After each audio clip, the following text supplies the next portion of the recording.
The notification sound had become my heartbeat. Buzz. Another brand deal. Buzz. Someone tagged me in their story. Buzz. A comment that needed my immediate attention because God forbid I let my engagement rate drop even 0.5%. I was sitting in my usual corner at Intelligentsia in West Hollywood, the morning light hitting just right through those massive windows. You know the spot. Every LA influencer has claimed it at some point. The barista knew my order by heart. Oat milk cortado, extra shot, because I needed the caffeine to fuel another 18-hour day of being perpetually on. My phone screen showed the numbers that supposedly defined my worth. 2 million followers, 847,000 likes on yesterday's post, and a bank account that most people would kill for. The American dream, wrapped up in a neat little blue check mark. But as I stared at those glowing digits, something twisted in my chest. A familiar emptiness that no amount of likes could fill. I'd been doing this for 6 years now. 6 years of curating every moment, of turning my breakfast into content, of calculating the perfect time to post for maximum engagement. 6 years of living my life through a lens, literally and figuratively. The irony was suffocating. Here I was, supposedly more connected to people than any generation in human history, yet I felt like I was drowning in isolation. When was the last time I'd had a conversation that wasn't about metrics or brand partnerships? When was the last time I'd experienced something without immediately thinking about how to package it for consumption? My manager's text popped up. Nike wants to discuss a 7-figure deal. Can you post 3 gym selfies this week to show engagement with fitness content? 7 figures. Life-changing money. The kind of opportunity that should have had me jumping out of my seat. Instead, I felt that familiar knot in my stomach tighten. Another performance. Another version of myself to sell. I looked around the coffee shop. Everyone was hunched over their phones, living in their own digital bubbles. A couple at the table next to me was taking turns photographing their avocado toast, spending more time arranging it than they would eating it. The girl by the window was clearly staging a candid reading shot, adjusting her pose every few seconds. This was my world. This was what I'd built my entire identity around. But watching them, I felt like I was looking at myself from the outside, and what I saw terrified me. We were all performing, all the time. But for who? And why? My thumb hovered over Instagram, muscle memory ready to post something, anything, to feed the algorithm that had become my master. But for the first time in years, I hesitated. What if I just didn't? What if I sat here and drank my coffee without documenting it? What if I existed in this moment without proving to the world that I was existing? The thought felt revolutionary and terrifying at the same time. I'd built an empire on sharing every detail of my life, on making people feel like they knew me intimately while never really letting anyone in. I'd convinced myself I was inspiring others, building community, making a difference. But sitting there in that golden morning light, surrounded by the constant buzz of notifications and the performance of digital life, I wondered if I'd lost myself completely in the process. The worst part? I wasn't even sure who I was underneath it all anymore. Strip away the followers, the brand deals, the carefully curated image, and what was left? Just a guy who'd forgotten how to exist without an audience. My coffee was getting cold, but I couldn't bring myself to take that perfect shot. Something was shifting inside me, something I couldn't quite name yet. A crack in the foundation of everything I'd built. I didn't know it then, but that crack was about to become a chasm, and the person who would help me fall through it was about to walk through that coffee shop door. The bell above the coffee shop door chimed, but I barely looked up. In LA, beautiful people walking into trendy coffee shops was hardly newsworthy. But something made me glance over, and that glance turned into a stare that I couldn't break. She moved differently than everyone else in the room, while the rest of us existed in this constant state of performance anxiety, checking our phones, adjusting our angles, making sure we looked appropriately casual, yet effortlessly perfect. She just walked. No phone clutched in her hand like a lifeline, no quick mirror check, no scanning the room to see who might be watching. She approached the counter with this calm presence that felt almost alien in our hyper-connected world. The barista asked for her order, and she actually looked him in the eyes while speaking. Not over his shoulder at the menu, not down at her phone, but directly at him like he was a real human being worthy of her full attention. Black coffee, please. Medium.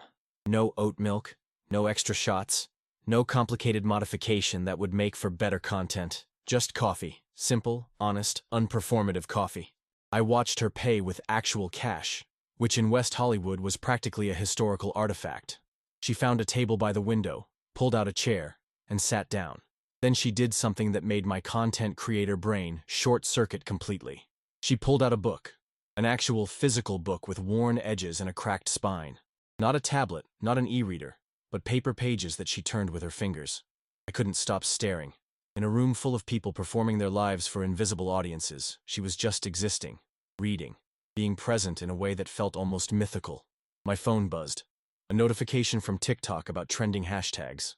Then Instagram, alerting me that I hadn't posted a story in 4 hours. The familiar anxiety crept up my spine. I was falling behind, missing opportunities, losing relevance by the minute. But I couldn't look away from her. She was completely absorbed in her book, occasionally taking a sip of her coffee without photographing it first. Her face showed genuine emotions as she read, little smiles, raised eyebrows, moments of concentration. She was having a real experience, not curating one. When was the last time I'd read a book? Really read one? Not just posed with it for a Sunday vibes post? I couldn't remember. Everything in my life had become content, and content had to be consumable, shareable, optimized for engagement. My fingers itched to film her. This would be perfect content. Girl reads actual book in coffee shop. So aesthetic, so authentic. I could already see the caption. In a digital world, sometimes the most revolutionary act is turning a page instead of scrolling one. What's the last book that changed your life? Drop your recommendations below. It would get hundreds of thousands of views. The irony would be lost on most people, but the engagement would be incredible.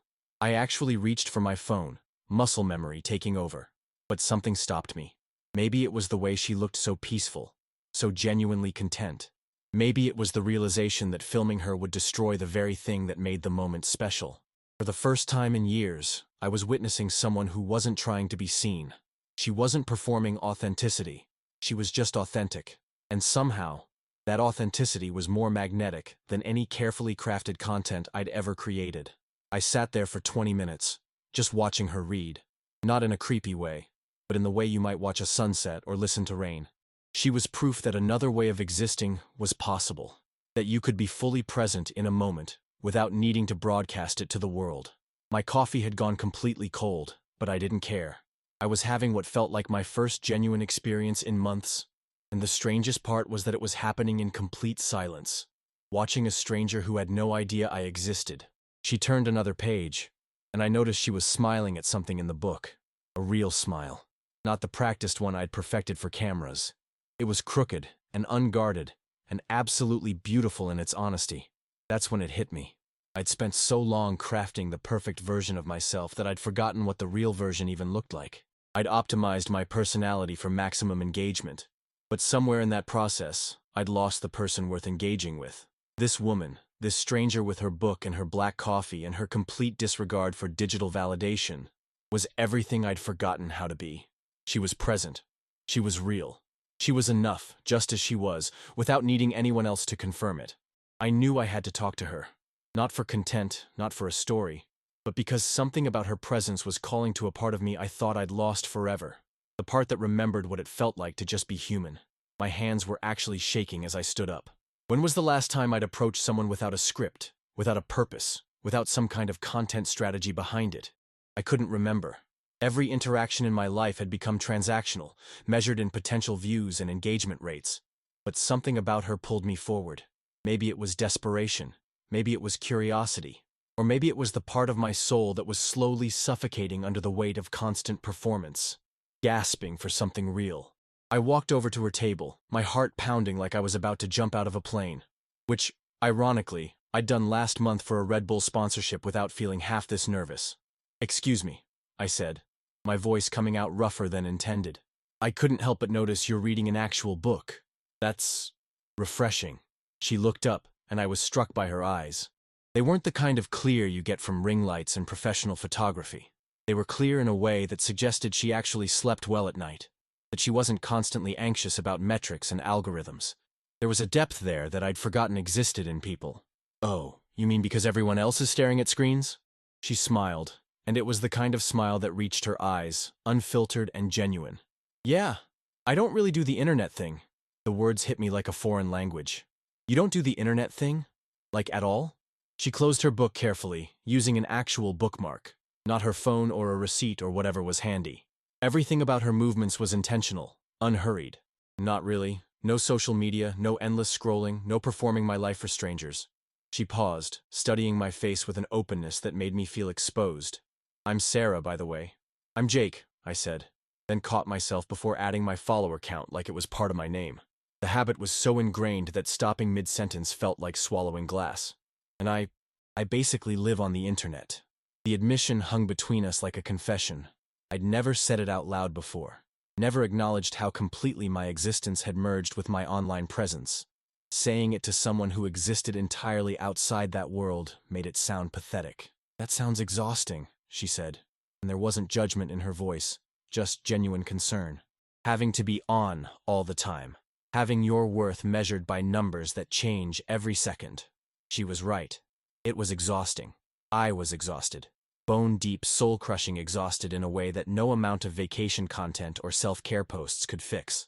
But I'd been running on that exhaustion for so long that I'd forgotten what it felt like to not be tired. "Mind if I sit?" I asked, gesturing to the empty chair across from her. She nodded, and I sat down without pulling out my phone to check notifications. The silence felt strange, but not uncomfortable. When was the last time I'd sat in silence with another person without feeling the need to document it? "Can I ask you something?" she said, leaning forward slightly. "When you post something, are you sharing because you want to connect with people, or because you need their validation?" The question was like a scalpel, cutting straight to the infected heart of everything I'd built my life around. I started to give my usual answer about building community and inspiring others, but the words felt like ash in my mouth. "Honestly," I said, surprising myself with the admission, "I think I've forgotten the difference." She nodded like she'd expected that answer. "I had social media for a while in college. I remember that feeling, like you're constantly performing, constantly measuring your worth against everyone else's highlight reel. It was making me miserable." "So you just quit?" "I chose to live my life instead of documenting it," she said simply. "And you know what? I'm happier. My relationships are deeper. I'm present for my students, for my friends, for myself." Students. She was a teacher. Of course she was. Someone who spent her days nurturing real growth in real people, not chasing digital dopamine hits. "But don't you feel disconnected? Like you're missing out on everything happening in the world?" She laughed, and it was the most genuine sound I'd heard in months. "Jake, I'm sitting here having a real conversation with a real person. How is that disconnected? When was the last time you had a conversation that wasn't about your online presence?" The question hit like a physical blow. I couldn't remember. Every conversation had become about content, about brand deals, about strategy.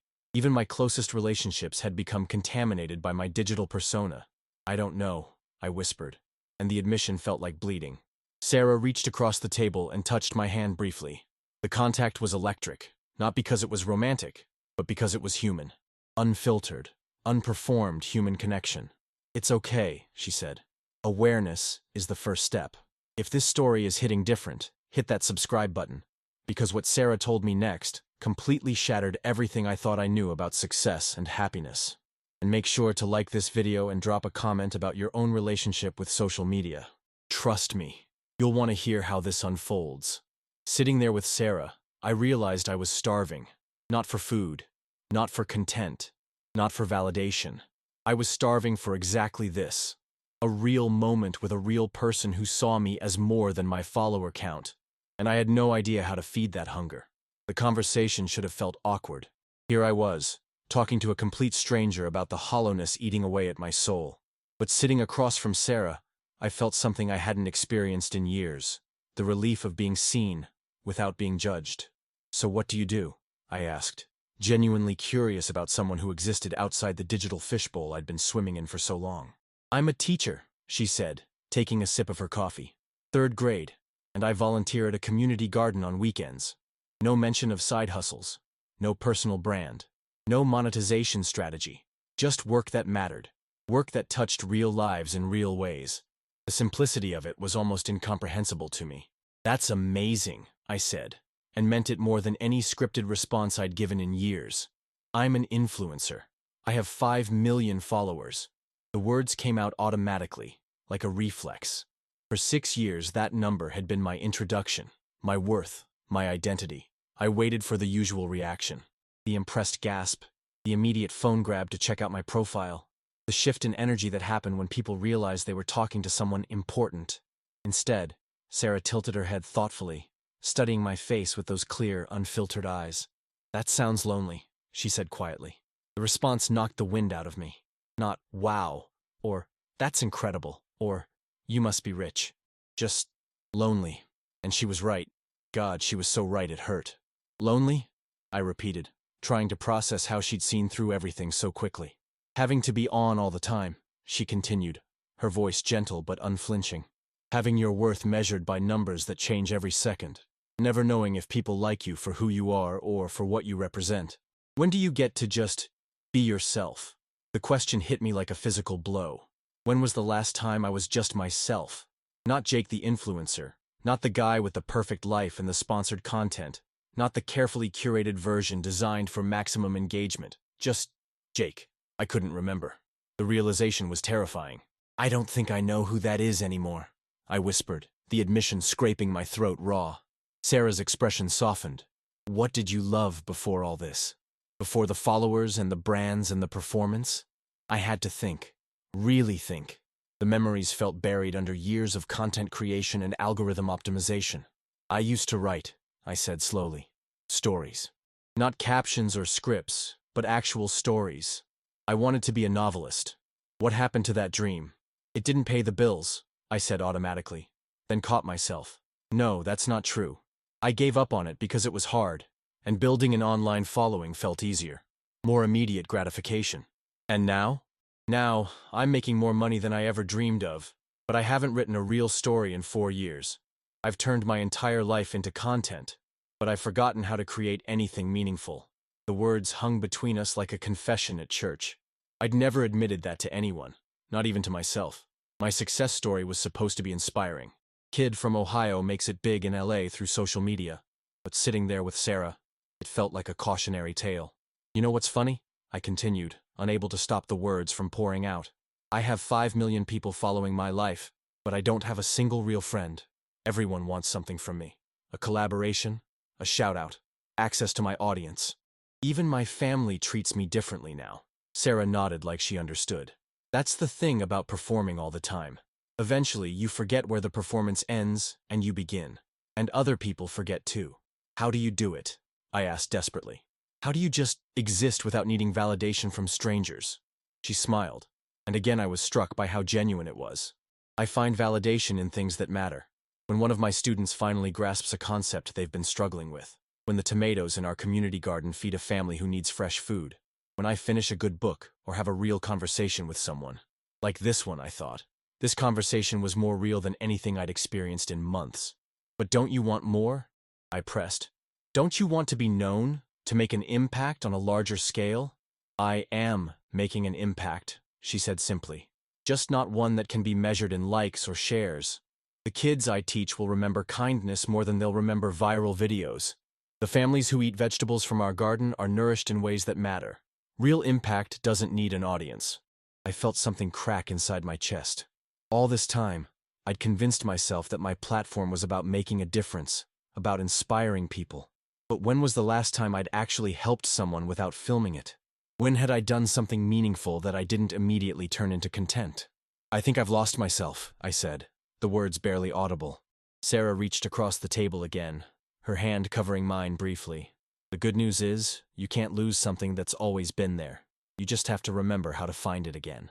For the first time in years, I felt a spark of something that wasn't anxiety or ambition or the desperate need for validation.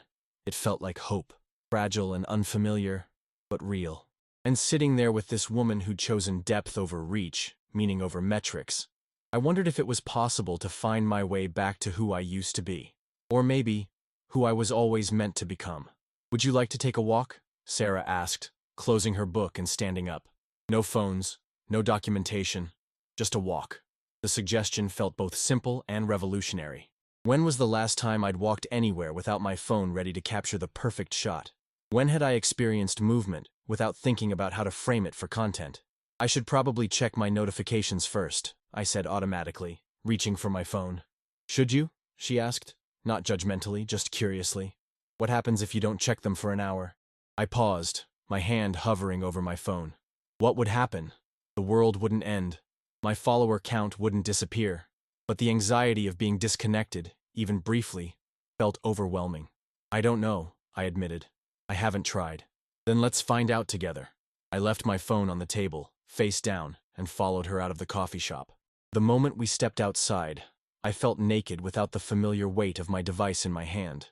My fingers kept reaching for phantom notifications, muscle memory searching for digital comfort. We walked toward Griffith Park, and I was amazed by how different the world looked when I wasn't viewing it through a camera lens. The way the afternoon light hit the palm trees wasn't just a potential Instagram story, it was simply beautiful. The sounds of the city weren't background noise to be filtered out in post-production. They were the actual soundtrack of life happening around us. Can I ask you something? Sarah said as we found a bench overlooking the sprawling city below. When you post something, what are you really hoping for? I started to give my standard answer about connection and community, but her directness had stripped away my ability to hide behind marketing speak. Honestly, I think I'm hoping someone will tell me I matter, I said, the words coming out raw and unfiltered. Every post is like throwing a message in a bottle into an ocean of strangers, hoping someone will write back and say, "You're enough. You're worthy. You're not alone." Sarah nodded slowly. And do they? Do the likes and comments make you feel less alone? For about 30 seconds, I laughed bitterly. Then I need more. It's like being thirsty and drinking salt water. It feels like it should help, but it just makes you more desperate. When did you start feeling alone? The question caught me off guard. I had to think back, past the brand deals and viral videos, past the carefully constructed persona I'd built. I think I've always felt alone, I said quietly. Even as a kid. I was the weird one who preferred books to sports, who wrote stories instead of playing video games. Social media felt like finally finding my tribe, you know? People who got my humor, who appreciated my creativity. But they don't really know you, do they? No, I whispered. They know the version of me I've created for them. The always positive, always grateful, always inspiring version. If I posted about feeling lost or scared or empty, my engagement would tank. Brands don't want to work with someone who admits to being human. So you're performing happiness while feeling miserable? Every single day. The admission felt like lancing a wound. I wake up anxious about content, go to bed checking metrics, and spend every moment in between calculating how to turn my life into something consumable. I'm exhausted from being myself, but I don't know how to stop. Sarah was quiet for a long moment, looking out over the city. You know what I love about teaching third graders? What? They haven't learned to perform yet. When they're happy, they're genuinely happy. When they're sad, they cry real tears. When they're excited about something, their whole body shows it. They're just themselves, completely and unapologetically. That sounds terrifying, I said, and meant it. Why? Because what if myself isn't enough? What if the real me is boring or broken or just ordinary? Sarah turned to face me fully. Jake, you've spent so much energy creating this perfect version of yourself that you've forgotten something important. The reason people feel drawn to authenticity isn't because it's perfect. It's because it's real, and real is rare. But my whole career is built on this image. If I suddenly start being authentic, showing my struggles, admitting I don't have it all figured out, you might lose followers, she said simply. But you might gain something more valuable. What's that? Yourself. We sat in silence for a while, watching the sun begin its descent toward the horizon. For the first time in years, I wasn't thinking about how to capture the moment. I was just experiencing it. I'm scared, I finally said. Of what? Of finding out that without all the noise, without all the validation, there's nothing left. That I've built this whole identity around being seen, but there's nothing worth seeing underneath. Sarah smiled sadly. The fact that you're asking that question tells me there's more there than you think. The Jake who wanted to write stories, who felt things deeply enough to share them with the world, who's brave enough to sit here and question everything he's built, that person is worth knowing. How do I find him again? You start by remembering that your worth isn't determined by how many people are watching you live your life. It's determined by how fully you live it. As we walked back toward the coffee shop, I realized something profound had shifted. For one afternoon, I'd existed without an audience, and I hadn't disappeared. I was still here, still real, still worthy of taking up space in the world. The question was, could I remember this feeling when I picked up my phone again? 1 week later, I I found myself walking back into intelligentsia. But everything felt different. My phone was in my car, deliberately left behind like a security blanket I was learning to live without. The familiar anxiety of being disconnected buzzed under my skin, but underneath it was something new. Curiosity about who I might be without the constant digital tether. Sarah was already there, same table by the window, same worn book in her hands. But this time, when she looked up and smiled, I felt something I hadn't experienced in years. The simple joy of being genuinely happy to see another person. Not because they could do something for me, but because their presence made the world feel a little less lonely. "How was your week?" she asked as I sat down, and I could tell she really wanted to know. Not for content, not for gossip, but because she cared about the answer. "Harder than I expected," I admitted. I tried posting less, being present more. But it's like trying to quit smoking while still carrying a pack of cigarettes everywhere. I kept reaching for my phone to document moments instead of just living them. What kind of moments? Stupid things. My coffee this morning looked particularly aesthetic. I saw a dog wearing a ridiculous sweater. Had a good conversation with my Uber driver about his dreams of opening a restaurant. I paused, realizing something. Actually, that conversation with my driver was the first real talk I'd had with someone in months, besides you. And my first instinct was to tweet about it instead of just appreciating it. Sarah nodded knowingly. "It's an addiction. Your brain has been rewired to turn every experience into potential content. But like any addiction, awareness is the first step. I've been thinking about what you said, about choosing to live my life instead of documenting it." I leaned forward, feeling the weight of what I was about to say. "I don't think I can quit completely. This is my career, my livelihood. But maybe I can change how I approach it." "How so?" "What if instead of performing a perfect life, I shared the real one? The messy, uncertain, sometimes boring real one?" The idea terrified and excited me in equal measure. "What if I talked about feeling lost instead of pretending to have all the answers?" "You might lose followers," Sarah said gently. "I know, but I might gain something more important." I echoed her words from our walk, and she smiled at the recognition. "What's that?" "Peace. Maybe even some real connections with people who are struggling with the same things I am." Sarah closed her book and gave me her full attention. "That sounds brave." "It sounds terrifying," I corrected. "My entire identity is built around being aspirational. People follow me because they want my life, not because they want to hear about my problems." "But what if your problems are more relatable than your perfection? What if the thing people really need isn't another person pretending to have it all figured out, but someone honest enough to admit they're figuring it out too?" The possibility hung between us like a lifeline I was afraid to grab. "I posted something yesterday," I said quietly. "Just a simple photo of my coffee, but instead of some inspirational caption about morning routines and productivity, I wrote about feeling anxious, about how sometimes I drink coffee just to have something to do with my hands when I'm overwhelmed." "How did people respond?" "That's the crazy part.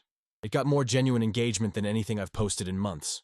People sharing their own anxiety stories, thanking me for being honest, saying they felt less alone." I shook my head in amazement. All this time, I thought I had to be perfect to be valuable. But maybe being human is more valuable than being perfect. "Maybe being human is the only thing that's actually valuable," Sarah said. We sat in comfortable silence for a moment, and I marveled at how different this felt from the silence I usually experienced. This wasn't the empty quiet of scrolling through feeds. It was the full silence of two people simply being present with each other.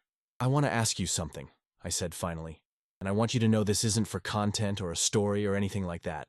I'm asking because I genuinely want to know. Okay, would you maybe want to have dinner sometime? Not for my platform, not for any agenda. Just because I'd like to spend more time with someone who sees the world differently than I do." Sarah's smile was radiant. "I'd like that." As I walked back to my car, I realized something profound had happened. For the first time in years, I'd made a connection that had nothing to do with my follower count. I'd been seen and valued not for what I could offer an audience, but for who I was becoming when no one was watching. My phone buzzed with notifications as I started the car, but I didn't immediately reach for it.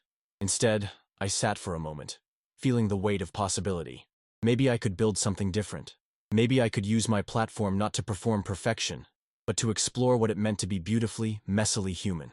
This conversation with Sarah changed everything for me, and I want to change how I create content moving forward. If you're tired of the performative side of social media and want to join me in building something more authentic, hit subscribe. Like this video if Sarah's perspective resonated with you, and comment below. What's one thing you do in real life that you never post about? Let's start a real conversation and share this with someone who might need to hear it.